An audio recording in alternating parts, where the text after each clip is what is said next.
Bismillahirrahmanirrahim. Assalamualaikum warahmatullahi wabarakatuh. Alhamdulillahilladzi anzala al-Qur'ana hudan lil muttaqin wa arsala rasulahu rahmatan lil alamin. Salatu wassalamu ala sayyidina wa maulana Muhammadin sallallahu alaihi wasallam wa ala alihi wa ashabihi wa man ittaba'ahu ila yaumiddin. Allahumma rzuqna fahman nabiyyin wa hifdzal mursalin wa ilhamal malaikatil muqarrabin. Majelis Baitul Mukmin yang saya hormati, yang Allah muliakan, alhamdulillah pagi ini kita bisa salat subuh berjamaah. Kita lanjutkan kajian kita tentang cabang-cabang iman. Qala al-muallifu rahimahullah wa syu'batu tasi'atu asyarata ta'zimul Qur'an wa ihtiramuhu. Cabang iman yang ke-19 dari 77 cabang iman adalah ta'zimul Qur'an wa ihtiramuhu, mengagungkan dan memuliakan, menghormat Al-Qur'an. Nah, kalau muncul pertanyaan mengapa menghormat Al-Quran, memuliakan Al-Quran itu merupakan bagian dari cabang-cabang iman yang 77 itu? Jawabannya jelas, karena memang Al-Quran itu merupakan salah satu kitab suci, wahyu Allah Subhanahu wa ta'ala. Maka kalau seseorang itu beriman kepada Allah, mestinya sudah seharusnya dia juga beriman kepada Al-Quran. Kalau dia beriman kepada Al-Quran, tandanya dia beriman kepada Al-Quran, maka salah satunya dia memuliakan, mengagungkan Al-Quran. Di dalam salah satu ayat Al-Quran, jika seorang mukmin tidak memuliakan, tidak mengagungkan Al-Quran, sangat boleh jadi dia sangat lemah keimanannya terhadap Al-Quran. Konsekuensinya, kalau seorang muslim beriman, berilmu, lemah keimanannya terhadap Al-Quran, otomatis dia akan lemah keimanannya kepada Rasulullah. Kalau dia lemah keimanannya kepada Rasulullah, sudah pasti akan lemah keimanannya kepada Allah Subhanahu wa ta'ala. Oleh karena itu, dalam salah satu ayat Al-Quran,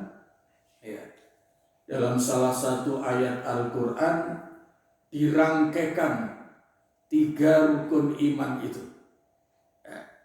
Salah satunya tadi yang kita baca dalam sholat. Coba Kang Rizal dibaca, dilihat. Ibu-ibu kalau baca Quran dilihat di surat At-Taghabun. Surat At-Taghabun. Di situ ada ayat fa'aminu billahi wa rasulihi wan nuril ladzi anzalna. Halaman pertama dari surat At-Taghabun, itu di ayat kedua sebelum terakhir dari halaman itu, ayat 8 mungkin. Ya, nggak bisa. Coba dibaca. Dibaca ayatnya supaya rangkaiannya jelas. Ya, fa'amin.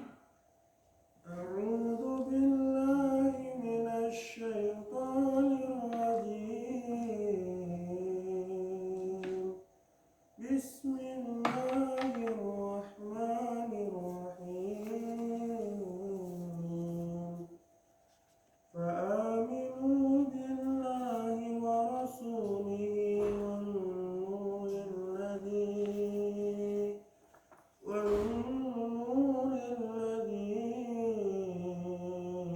anzalna.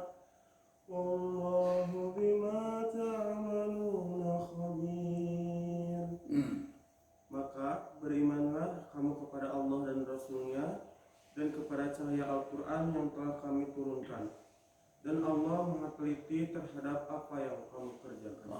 Itu bukan cahaya Al-Quran, tapi cahaya dalam kurungnya ya, dalam kurungnya Al-Quran. Jangan dibaca cahaya Al-Quran, karena itu An-Nur, cahaya itu salah satu nama dari Al-Quran. Nah, gitu. Fa'aminu billahi wa rasulihi wan nuril ladzi anzalna. Ini sekaligus bahwa cabang iman yang ke-19 dari 77 cabang iman itu adalah memuliakan, mengagungkan Al-Quran. Tentu saja ini berkaitan dengan maka lahirlah kewajiban setiap muslim terhadap Al-Quran. Ya. Walaupun ini sudah pernah dan sering kita kaji, tapi tidak apa-apa kita ulang. Setiap muslim beriman punya 5 kewajiban pokok terhadap Al-Quran. Yang pertama, mengimani Al-Quran. Itu mutlak. Alasannya karena Al-Quran salah satu kitab suci Allah, dan beriman kepada kitab suci merupakan salah satu rukun iman. Oleh karena itu, kewajiban muslim yang pertama terhadap Al-Quran adalah mengimani Al-Quran. Risikonya, kalau seorang muslim beriman tidak beriman kepada Al-Quran, otomatis dia tidak akan beriman kepada Rasulullah. Sekaligus juga pasti tidak akan beriman kepada Allah Subhanahu wa Ta'ala. Dan bisa jadi dia juga tidak akan beriman kepada hari akhir, kepada hari akhirat. Sangat boleh jadi kalau orang tidak beriman kepada Al-Quran, dia tidak akan beriman dengan surga neraka, balasan amal, hari kebangkitan, dan seterusnya. Maka keimanan kepada Al-Quran mutlak bagi seorang muslim, karena dari Al-Quran itulah dia nanti akan mengenal Allah, akan mengenal Rasulullah, akan tahu kewajiban-kewajibannya, akan memahami risiko perbuatannya di hari akhirat, dan akan punya optimisme bahwa di akhirat merupakan nikmat kehidupan yang penuh nikmat yang selama-lamanya sekiranya seorang manusia beriman dan beramal saleh ketika hidup di dunia.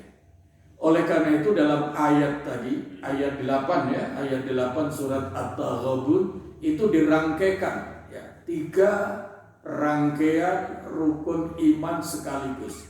Fa'aminu billahi, maka berimanlah kalian kepada Allah, wa rasulihi, dan rasulnya, wan nur, dan berimanlah kepada cahaya, artinya di situ Al-Quran ya. Salah satu nama dari sekian banyak nama Al-Quran itu adalah An-Nur ya, adalah An-Nur. Wan nuril ladzi anzalna. An-Nur, cahaya, maksudnya Al-Quran yang telah aku turunkan. Begitu firman Allah. Itu 3 rangkaian rukun iman sekaligus dalam satu ayat. Dan 3 rukun iman itu menjadi rangkaian yang aksiomatis. Kalau beriman kepada Allah, maka dia mutlak wajib beriman kepada Rasul. Karena apa? Rasul itu utusan Allah. Kalau dia beriman kepada Rasul, pastinya dia harus beriman kepada Al-Quran. Karena Al-Quran itu adalah mukjizat, bukti kerasulan Rasulullah Muhammad Sallallahu Alaihi Wasallam. Maka sebaliknya, kalau orang tidak beriman kepada Al-Quran berarti sama dengan tidak beriman kepada Rasulullah. Kalau tidak beriman kepada Rasulullah berarti tidak beriman kepada Allah Subhanahu wa Ta'ala. Itu aksiomatis 3 rangkaian rukun iman yang Allah jelaskan di dalam ayat 8 surat At-Taghabun. Maka pertanyaannya berkaitan dengan kewajiban seorang muslim yang utama dan pertama terhadap Al-Quran adalah mengimani Al-Quran. Pertanyaannya, aspek apa saja yang harus diimani? Ya. Aspek apa saja yang harus diimani dari Al-Quran itu? Yang pertama, yang harus diimani mutlak adalah seorang muslim beriman, wajib beriman bahwa Al-Quran itu kalam wahyu Allah. Bukan karangan manusia, termasuk bukan juga karangan rekayasa hasil karya Rasulullah Sallallahu Alaihi Wasallam. Tidak, semata-mata bahwa Al-Quran itu adalah wahyu kalam suci Allah Subhanahu wa Ta'ala. Itu aspek pertama yang wajib diimani dari kewajiban mengimani Al-Quran. Aspek kedua, segi kedua yang harus diimani, Al-Quran itu wahyu Allah, kalam suci Allah itu yang diturunkan itu kepada Rasulullah Sallallahu Alaihi Wasallam. Itu aspek kedua. Oleh karena itu, kitab-kitab suci sebelumnya walaupun wajib diimani tidak dinamakan Al-Quran. Karena Al-Quran itu kalam suci wahyu Allah yang khusus diwahyukan kepada Rasulullah Sallallahu Alaihi Wasallam. Maka kitab-kitab suci sebelumnya, ya namanya Taurat, namanya Zabur, namanya Injil, tidak disebut, tidak dinamakan Al-Quran. Tapi bisa disebut Quran. Nah, ini barangkali mudah-mudahan menjadi pengetahuan. Apa bedanya Quran dengan Al-Quran? Nah, begitu ya. Ini seringkali apalagi dalam ceramah, dalam obrolan, dalam tulisan, apalagi tulisan di medsos, di WhatsApp. Seringkali maksudnya adalah Al-Quran ini, tapi ditulisnya tanpa al, hanya ditulis Quran saja. Nah, ini hendaknya kita hati-hati. Meskipun maksudnya benar, tapi tulisannya juga harus benar. Apa bedanya? Quran tanpa al itu adalah berasal dari kata qara'a yang artinya membaca. Ya. Jadi kalau begitu, Quran artinya apa? Bacaan. Itu sebabnya semua yang bisa dibaca itu secara bahasa Arabnya adalah Quran. Paham sampai sini? Nah, tapi kalau maksud kita adalah Quran itu, baik ucapan kita maupun tulisan kita, yang kita maksudkan Quran adalah Al-Quran, maka harus pakai al. Tidak boleh hanya disebut Quran saja. Di Quran itu Allah berfirman, ini ungkapan yang keliru. Karena sesungguhnya yang disebut Quran adalah semua yang dibaca, tidak hanya Al-Quran ini. Tapi kalau yang kita maksudkan Quran itu adalah Al-Quran, kitab suci kita, menulis maupun mengucapkannya harus dengan al. Maka muncul istilah koran itu. Ya, muncul istilah koran itu sangat boleh jadi itu juga berasal dari bahasa Arab. Semua yang bisa dibaca secara bahasa Arabnya adalah Quran. Ya. Tapi kalau yang kita maksudkan Quran itu adalah Al-Quran, kitab suci, ucapan maupun tulisannya wajib harus kudu ada alnya. Kalau dalam bahasa Inggris apa kira-kira itu? The ya. Jadi artinya yang sudah punya makna tertentu, tidak secara umum. Secara umum segala yang bisa dibaca itu bahasa Arabnya Quran. Maka kalau kita maksudkan Quran di situ adalah kitab suci kita, pengucapan maupun tulisannya harus menggunakan Arab. Maka ada Quran. Dan di dalam salah satu qiraat, artinya dalam dialek membaca Al-Quran, itu memang kata Al-Quran di dalam Al-Quran itu salah satu versi bacaannya memang Quran. Ya, Quran. Wa nunazzilu minal Qurani. Itu salah satu versi bacaan. Jadi sekedar pengetahuan saja, Al-Quran itu ada 7 mazhab atau 7 imam qiraat. Ya. Jadi bacaan-bacaan yang pernah diajarkan oleh Rasulullah Sallallahu Alaihi Wasallam itu kemudian dikembangkan oleh 7 imam qiraat namanya. Kalau dalam fikih itu ada 4 mazhab. Kalau dalam membaca Al-Quran itu ada 7 mazhab yang dikenal dengan istilah 7 qiraat, 7 formulasi bacaan. Ya.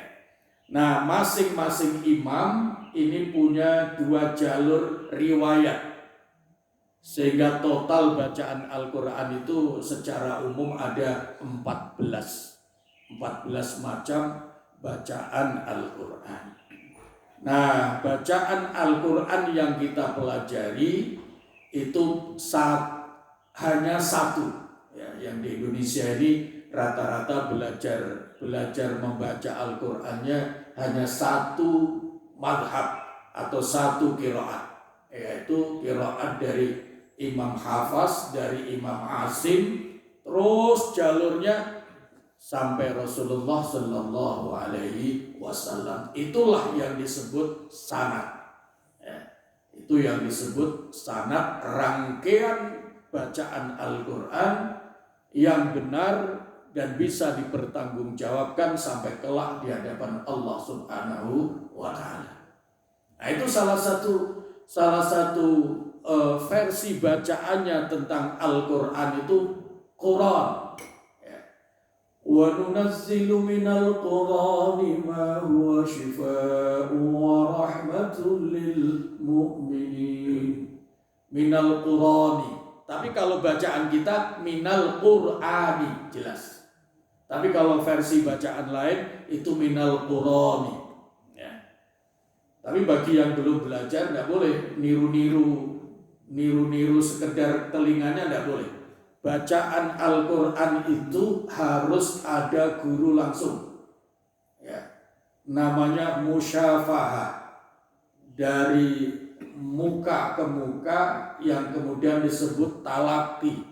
Guru memberikan contoh membaca, murid santri menirukan. Kalau sudah benar baru ditaskhih, namanya dibenarkan, mendapatkan legalitas melalui seorang guru. Dan itulah nanti yang bisa dipertanggungjawabkan di hadapan Allah Subhanahu wa Ta'ala.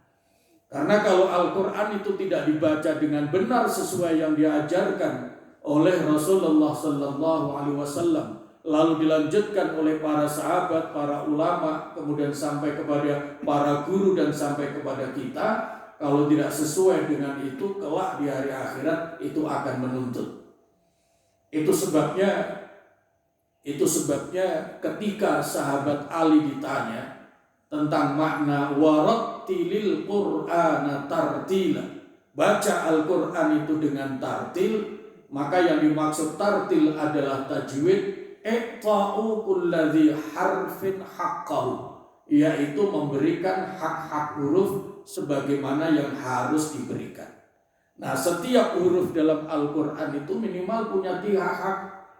Punya yang namanya makharijul huruf, makhrajnya harus benar. Kemudian ada sifatul huruf, kemudian ada ahkamul huruf, hukum-hukum huruf. Nah, ini dalam membaca Al-Quran itu hendaknya terpenuhi. Itu yang pertama, kewajiban setiap muslim terhadap Al-Quran sebagai wujud mengagungkan Al-Quran, memuliakan Al-Quran adalah mengimani Al-Quran. Aspek lain yang harus diimani di samping Al-Quran adalah kalam suci Allah, diwahyukan kepada Rasulullah. Maka aspek lain yang wajib diimani terhadap Al-Quran adalah bahwa Al-Quran itu adalah petunjuk kehidupan. Barang siapa yang tidak menggunakan Al-Quran sebagai petunjuk hidupnya, sama dengan dia tidak mempercayai, mengimani Al-Quran. Itu resikonya. Yang keempat, aspek keempat yang wajib diimani, bahwa Al-Quran itu adalah mukjizat agung Rasulullah Sallallahu Alaihi Wasallam. Apa fungsinya mukjizat? Yaitu untuk membuktikan bahwa Nabi Muhammad itu adalah Rasul Allah. Jadi untuk membuktikan seseorang itu jadi Rasul, dia harus memiliki kitab suci, memiliki mukjizat. Nah, bagi Rasulullah SAW dari sekian mukjizat yang dimiliki, bukti kerasulan yang dimiliki salah satunya yang abadi adalah Al-Quran. Yang kelima, setiap muslim aspek yang harus diimani terhadap Al-Quran itu adalah bahwa Al-Quran itu merupakan bacaan yang bernilai ibadah. Sampai-sampai Rasulullah SAW bersabda, "Man qara'a harfan min kitabillah falahu hasanatun wal hasanatu bi asyri amthaliha." Siapa yang membaca Al-Quran satu huruf saja misalnya, maka dia memperoleh satu kebaikan, dan satu kebaikan itu berlipat, bernilai 10 kali lipat kebaikan. Jadi kalau seseorang membaca satu huruf, dapat pahala kebaikan 10. Sehingga kalau Bapak Ibu targetnya satu hari dapat pahala dari Al-Quran 10 poin, ya sudah, baca saja satu huruf. Nun gitu. Shadaqallahul adzim 110. Ya, gitu. Pagi-pagi tiba-tiba alif gitu. Ya. A'udzu bismillahnya pasti hafal. A'udzu billahi minasyaitonir rajim. Bismillahirrahmanirrahim. Alif. Shadaqallahul adzim. Nah, cukup itu. Jadi kalau satu hari targetnya dapat pahala 10 poin dari baca Al-Quran, cukup satu huruf. Kalau targetnya 2 huruf, boleh.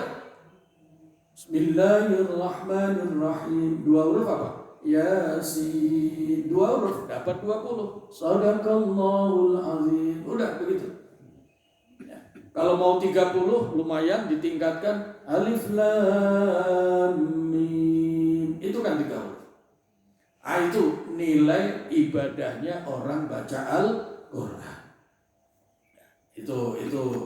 Itu sekaligus aspek yang kedua atau kewajiban kedua setiap muslim adalah membaca Al-Quran dengan benar dan baik. Ya, membaca Al-Quran dengan benar dan baik. Lihat di Rasulullah Sallallahu Alaihi Wasallam saja masih Allah ingatkan, masih Allah perintahkan untuk membaca dan membacakan Al-Quran, tentu saja kepada umatnya. Biasanya kalau bicara membaca Al-Quran sebagai salah satu kewajiban setiap muslim beriman terhadap Al-Quran, kewajiban yang kedua, itu biasanya ayat yang dikutip di dalam surat Al-Muzammil, warattilil Qur'ana tartila. Tapi ada ayat yang lebih jelas, bacalah Al-Quran itu. Selain Iqra, selain warattilil Qur'ana tartila, coba dilihat di surat Al-Ankabut. Ya, di surat Al-Ankabut.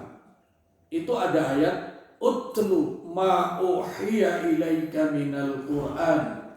Ya. Surat Al-Ankabut, Rizal. Itu ayat terakhir sebelum juz kalau tidak salah. Ayat 45 ya. halaman sebelah kanan paling bawah. Utlu, coba baca. Bacalah kitab Al-Quran yang telah diwahyukan kepadamu Muhammad, dan laksanakanlah sholat. Sesungguhnya sholat itu mencegah dari perbuatan keji dan munkar. Dan ketahuilah, mengingat Allah, sholat itu lebih besar keutamaannya dari ibadah yang lain. Allah mengetahui apa yang kamu kerjakan. Utlu ma uhiya ilaika minal kitab wa aqimis salat. Bacalah apa-apa yang telah aku wahyukan kepadamu, maksudnya adalah Al-Quran. Rasulullah Sallallahu Alaihi Wasallam saja itu masih diutus, diperintahkan oleh Allah untuk membaca Al-Quran. Baru kemudian wa aqimis salat, dan tegakkan salat. Maka di dalam salat itu salah satu bacaan yang pokok adalah Al-Quran. Al-Quran yang paling pokok dibaca dalam salat adalah bagian Al-Quran yang paling agung, paling utama, yaitu surat Al-Fatihah. A'zamu suwari, kata Nabi. Al-Fatihah itu adalah surat yang paling agung dari 114 surat Al-Quran. Makanya dijadikan bacaan utama dalam ibadah utama, yaitu salat. Wa aqimis shalah innas salata tanha 'anil fahsya wal munkar. Itu kewajiban kedua seorang muslim terhadap Al-Quran, yaitu membaca Al-Quran dengan benar dan baik. Benar artinya sesuai dengan standar tajwid. Tajwid tadi yang pokok 3, makhrajnya benar, sifat hurufnya benar, ya. Kemudian hukum-hukum huruf membacanya benar dan sekaligus baik. Benar artinya sesuai standar tajwid, baik artinya sesuai dengan estetika keindahan suara masing-masing sebagai karunia Allah Subhanahu wa Ta'ala. Maka dalam hadis, kalau tajwid itu disebut dalam Al-Quran. Membaca Al-Quran dengan benar artinya sesuai tajwid itu ditekankan dalam Al-Quran. Warattilil Qur'ana tartil. Tapi kalau dengan baik, baca Al-Quran dengan baik, maksudnya dengan keindahan suara yang kita miliki masing-masing, itu melalui sabda Rasulullah Sallallahu Alaihi Wasallam. Zayyinul Qur'ana bi aswatikum. Hiasilah Al-Quran itu supaya tampak indah, lebih enak didengar dengan keindahan suaramu masing-masing. Kalau ditanya Bapak Ibu pernah nyanyi? Ya minimal nyanyi di kamar mandi ya. Walaupun itu makruh hukumnya. Di kamar mandi itu tidak boleh nyanyi, apapun ngobrol aja tidak boleh, hukumnya makruh. Ya, hukumnya makruh. Maka santri-santri kalau sedang di kamar mandi itu jangan sambil bicara, apalagi sampai kedengaran dari luar. Nah, itu hukumnya makruh berbicara ketika berada di kamar mandi, kecuali darurat butuh tertentu. Misalnya apa? Di kamar mandi terkunci, tidak bisa keluar. Nah baru teriak, itu boleh. Tapi kalau keperluan biasa, apalagi sekedar ngobrol dan canda, itu kalau ada di kamar mandi hukumnya makruh, ya. Dilarang, tidak boleh, kurang adab namanya, ya. Nah di dalam Al-Quran itu Rasulullah SAW berkaitan dengan Al-Quran, Rasulullah SAW bersabda, Zayyinul Qur'ana bi aswatikum. Hiasilah Al-Quran itu dengan keindahan suara masing-masing.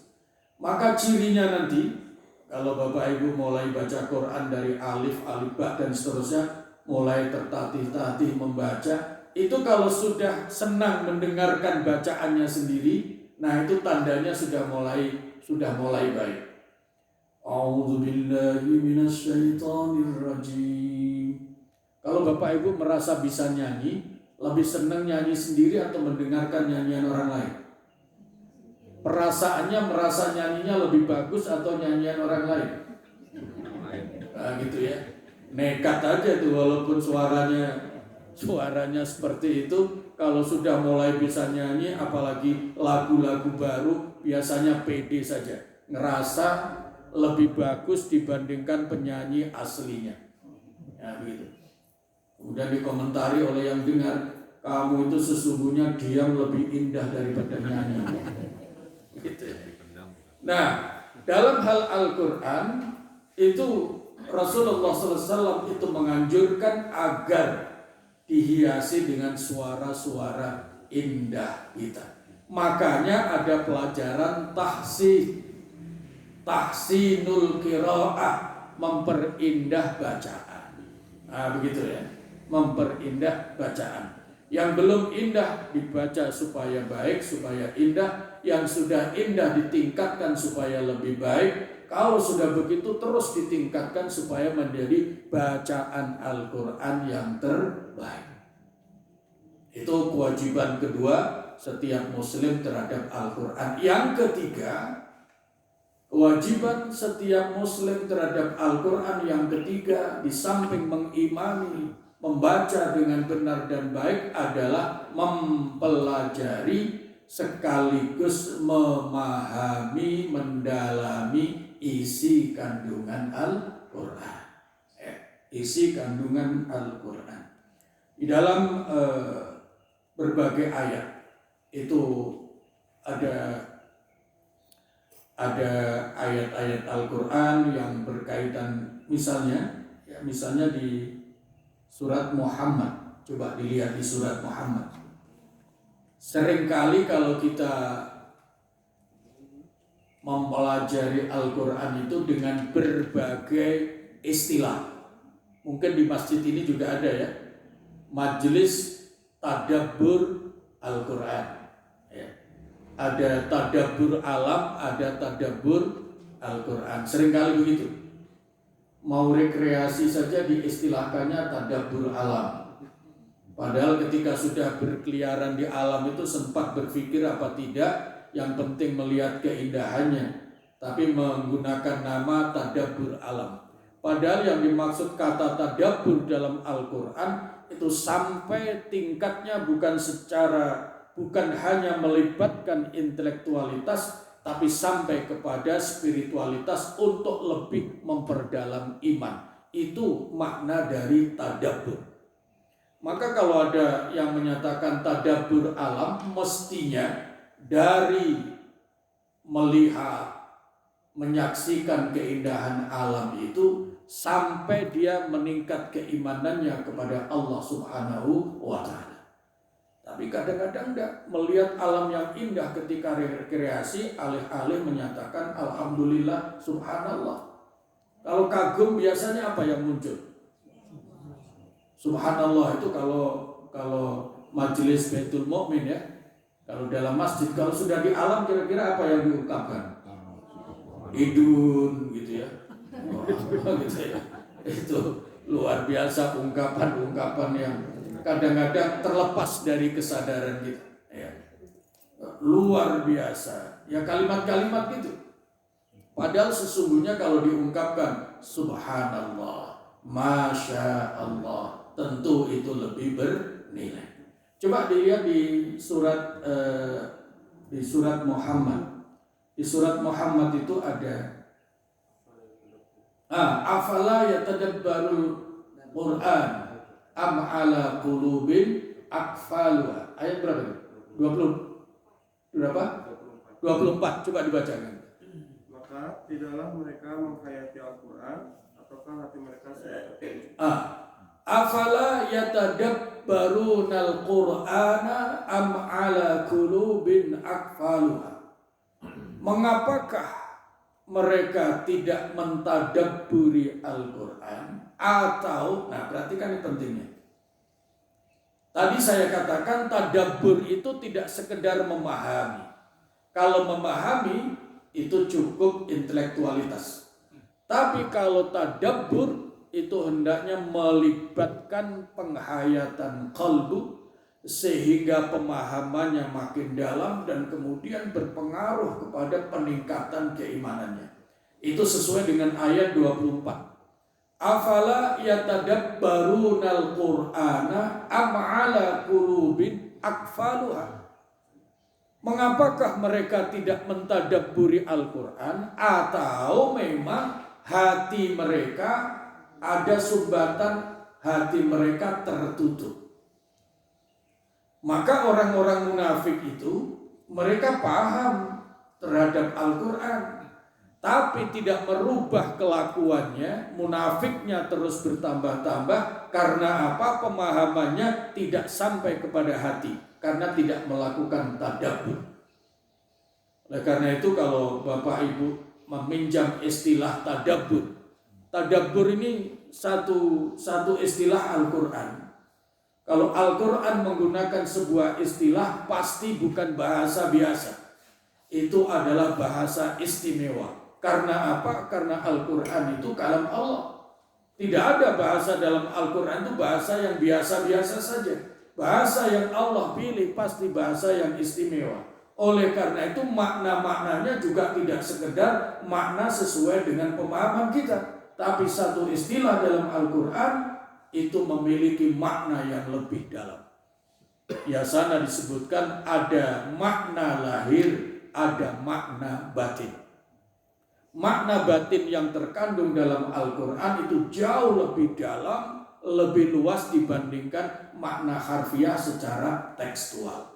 Oleh karena itu yang namanya tadabbur, kalau Bapak Ibu menggunakan istilah tadabbur alam, itu berarti dituntut untuk menyaksikan, memahami alam itu sampai mengantarkan keimanannya kepada Allah Subhanahu wa ta'ala. Kalau rekreasi meskipun menggunakan istilah tadabbur alam tapi tidak sampai meningkatkan keimanan, berarti istilah tadabburnya tidak tepat digunakan di situ. Kadang-kadang kan marketing itu hanya supaya punya daya tarik. Ada istilah wisata apa? Rohani. Padahal yang menikmati keindahan alam apanya? Kadang-kadang hawa nafsunya, tidak sampai kepada rohaninya. Begitu juga tadabbur.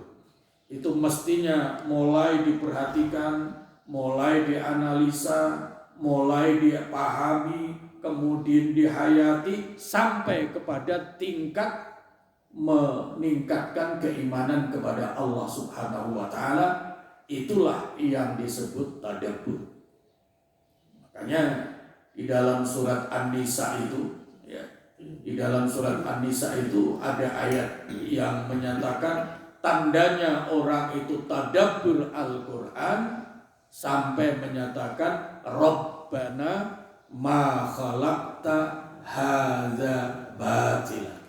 Wahai Allah, sungguh hamba paham dan akhirnya beriman, tidak ada satupun ciptaanmu di muka bumi ini yang sia-sia. Rabbana ma khalaqta hadza batila. Adapun di hadapan manusia kemudian menjadi hal-hal yang sia-sia, itu adalah faktor keterbatasan manusia memahami ciptaan-ciptaan Allah. Kesimpulannya, kalau Bapak Ibu menggunakan istilah tadabbur, maka dituntut dimulai dari mengamati, melihat, memikirkan, menghayati sampai kepada tingkat meningkatkan keimanan kepada Allah Subhanahu wa ta'ala. Itu yang ketiga. Kewajiban keempat setiap muslim terhadap Al-Qur'an itu adalah tentu saja mengamalkan petunjuk-petunjuk Al-Qur'an dengan baik dan ikhlas. Karena Al-Qur'an itu Allah turunkan maksudnya sebagai petunjuk. Maka tidak cukup hanya mengimani bahwa itu Al-Qur'an itu adalah wahyu Allah. Tidak cukup hanya membaca dengan benar dan baik.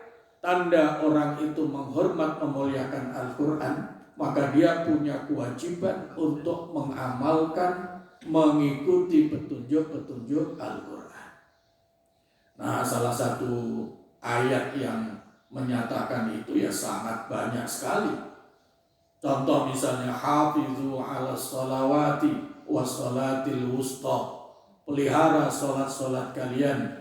Nah, maka upaya kita memelihara, menjaga sholat itu juga bagian dari mengamalkan petunjuk-petunjuk Al-Quran.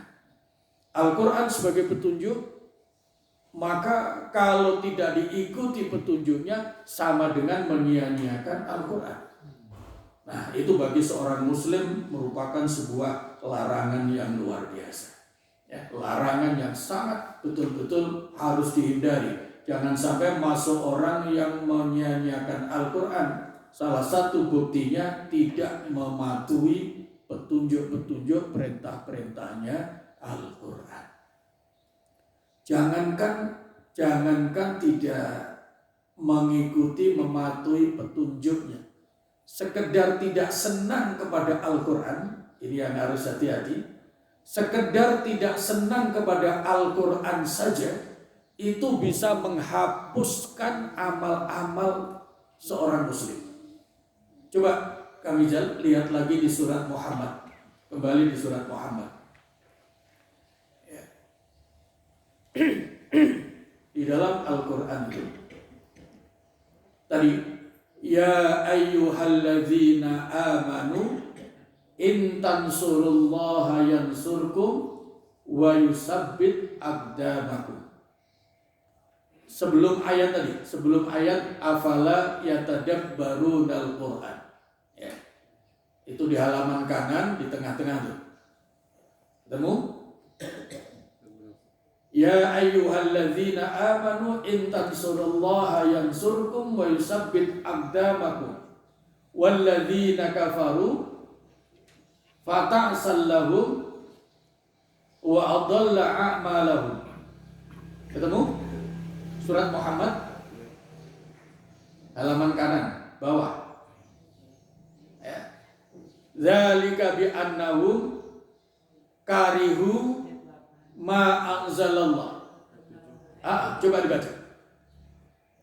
Wahai orang-orang yang beriman, jika kamu menolong agama Allah, niscaya Dia akan menolongmu dan meneguhkan kedudukanmu. Ya, satu. Terus, dan orang-orang yang kafir, maka celakalah mereka, dan Allah menghapus segala amalan. Yang demikian itu karena mereka membenci apa dalam Al-Quran yang diturunkan Allah, maka Allah menghapus segala amalan. Ya. Seorang muslim beriman dilarang punya sikap tidak suka atau benci terhadap Al-Quran apapun bentuknya. Karena dalam surat Muhammad itu dijelaskan salah satu ciri orang kafir itu dia karihu ma anzalallah. Dia tidak suka terhadap apa-apa yang diturunkan oleh Allah. Dalam hal ini maksudnya adalah Al-Quran. Makanya kalau Bapak Ibu misalnya na'udzubillah min zalik mau belajar Al-Quran ada tingkat kesulitan, jangan sekali-kali terbersit dalam hatinya, Quran ini sulit. Nah, hati-hati. Karena perasaan seperti itu bisa meningkatkan hati kita tidak suka terhadap Al-Quran. Nah, kalau seorang muslim beriman tidak suka kepada Al-Quran, itu berarti dia mempunyai salah satu ciri sifatnya orang kafir. Dan itu jadi alasan Allah, fa'ahbatu a'malahum. Cukup alasan bagi Allah untuk menghapus nilai amal ibadahnya seseorang manakala dia ada rasa tidak suka atau benci terhadap Al-Quran. Coba diulang terjemahannya Kang Rizal yang betul bacanya. Wahai orang-orang beriman, yang beriman, jika kamu menolong agama Allah, niscaya Dia akan menolongmu dan meneguhkan kedudukanmu. Iya, lalu? Dan orang-orang yang kafir, maka celakalah mereka, dan Allah menghapus segala amalannya. Dan orang-orang kafir pasti mereka akan celaka karena apa? Dengan kekafiran itu Allah akan menghapus amal-amal mereka. Nah, ini sekaligus memberikan penjelasan sebaik apapun amal orang itu kalau kafir tidak dianggap oleh Allah Subhanahu wa taala. Dihapus itu. Apa sebabnya? Nah, baru dijelaskan pada ayat berikutnya. Yang demikian itu karena mereka membenci apa Al-Quran yang diturunkan Allah. Karena mereka membenci apa-apa yang diturunkan oleh Allah, dalam hal ini adalah Al-Quran. Maka Allah menghapus segala amal mereka. Allah akan menghapus segala amal mereka. Jadi jangan sampai seorang muslim beriman ada rasa tidak suka, sebutir debu pun rasa tidak suka, tidak senang terhadap Al-Quran. Nah, oleh karena itu upaya untuk terus menyintai Al-Quran itu bagian dari bentuk mengagungkan Al-Quran sebagai salah satu cabang dari 77 cabang iman. Nah, yang terakhir, kewajiban kelima setiap muslim terhadap Al-Quran adalah mewariskan dan mendakwahkan Al-Quran minimal terbatas kepada keluarganya. Nah, ini kalau Bapak Ibu sering ditanya, apa di antara sunnah Rasul yang wajib kita perhatikan? Biasanya kalau sunnah Rasul itu ya sholat rawatib, tahajud, yang begitu biasanya, yang itu tidak salah. Tapi jangan pernah lupa bahwa sunnah yang utama, yang patut kita selalu ingat dan diperhatikan, bahkan kita laksanakan, adalah sunnah mewariskan Al-Quran kepada keluarga, kepada generasi penerus. Karena apa? Karena Rasulullah SAW bersabda, hadis ini sering diceramahkan, sering dikhutbahkan, tetapi jarang ditekankan bahwa ini menjadi bagian dari sunnah Rasul yang terpenting untuk mendapatkan perhatian. Taraktu fikum amraini, wahai umatku, aku tinggalkan dua perkara kepada kalian. Aku wariskan dua perkara kepada kalian. Untuk apa? Ma tamassaktum bihima lan tadillu abada. Selama dua perkara ini menjadi peganganmu dalam menjalani kehidupan, saya jamin kehidupan kalian tidak akan sesat dunia sampai akhirat. Dua perkara itu apa? Ternyata salah satu yang utama adalah Al-Quran, dan yang kedua adalah hadis sunnah Rasulullah Sallallahu Alaihi Wasallam. Karena Rasul memberikan contoh mewariskan Al-Quran kepada kita, mewariskan sunnah kepada kita, maka sunnah Rasul yang perlu mendapatkan perhatian dari kita adalah mewariskan Al-Quran kepada generasi penerus kita, minimal terhadap keluarga. Oleh karena itu, sebagai orang tua boleh dan harus mengajarkan segala ilmu kepada putra-putrinya, tapi jangan pernah lupa tertinggal mengajarkan Al-Quran. Nah, sampai sekarang entah masih banyak atau minimal masih ada orang tua yang mampu menyekolahkan anaknya sampai kemana-mana, tetapi sudah punya level pendidikan yang tinggi, ternyata membaca Al-Quran itu juga belum bisa. Nah, ini perhatian bagi kita. Ya. Yang belum terlanjur harus ada preventif. Anak-anak harus diajarkan baca Al-Quran dengan benar dan baik. Nah, kalau sudah terlanjur belum bisa baca Al-Quran seusia-usia kita, segera. Karena Al-Quran itu mudah. Walaqad yassarnal Qur'ana lidzikri fahal mim muddakir. Ya, fahal mim muddakir. Itu Al-Quran itu mudah. Allah mudahkan bagi yang mau. Ya. Walaqad yassarnal Qur'ana lidzikri fahal mim muddakir. Itulah 5 kewajiban pokok setiap muslim terhadap Al-Quran sebagai wujud pemenuhan bahwa seorang muslim memuliakan, mengagungkan Al-Quran sebagai salah satu cabang iman yang jumlahnya ada 77 itu. Nah, mudah-mudahan ini menjadi penguat atau pengingat kembali ilmu kita, sehingga kita mampu meningkatkan perhatian kita, kecintaan kita, sikap memuliakannya kita terhadap Al-Quran. Terakhir, termasuk memuliakan, menghormat Al-Quran itu secara fisik. Secara fisik, saya sering mengingatkan jangan sampai Al-Quran itu diletakkan sejajar dengan kaki kita, artinya di lantai. Jangan sekali-kali. Jangan sekali-kali membawa Al-Quran itu seperti membawa belanjaan, maaf, ditenteng begitu. Nah, ini hati-hati untuk ibu-ibu, kalau membawa tas isinya Al-Quran harus hati-hati. Risikonya tidak boleh ditenteng. Kalau tasnya ditenteng sambil jalan begitu, artinya posisinya ada di bawah.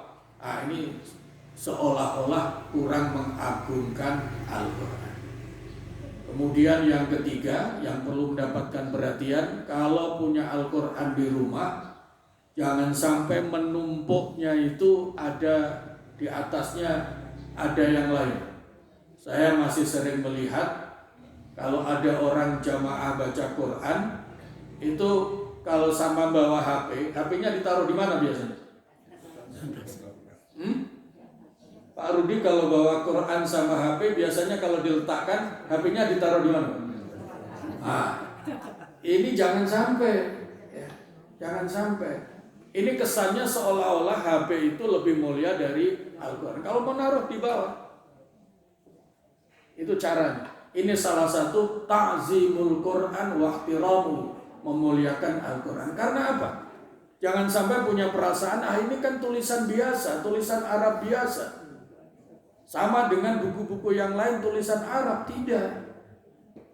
Tulisan Arab meskipun sama-sama bahasa Arab, tulisan Arab dalam Al-Quran untuk Al-Quran itu beda dengan tulisan-tulisan Arab yang biasa.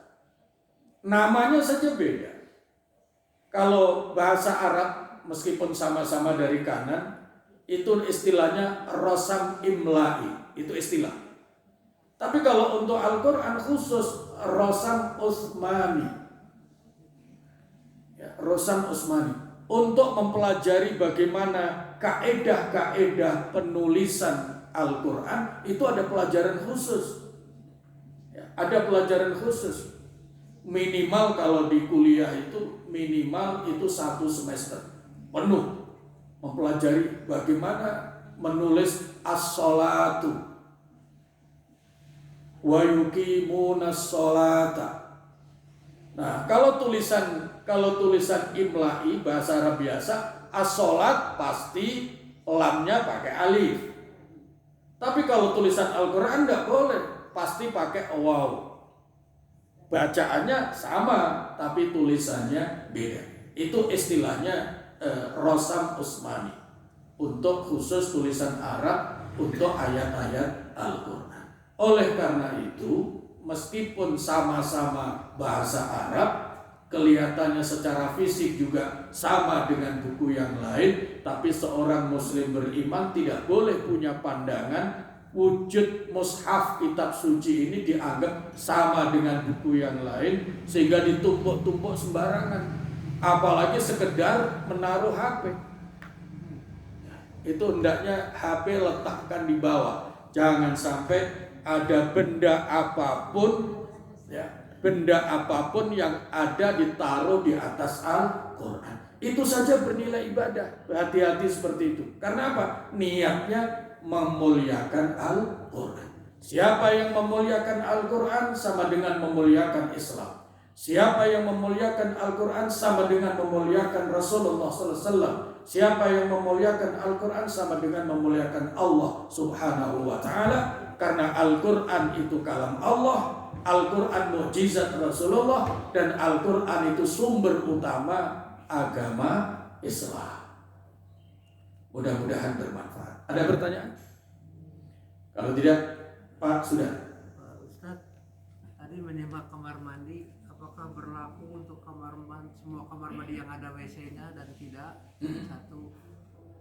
Terus kedua, kalau misalkan di masjid kan ada WC, ada tempat wudu, apakah itu juga berlaku? Tadi ngobrol di tempat wudu. Iya, berlaku. Ya. WC mau di rumah, mau dimanapun,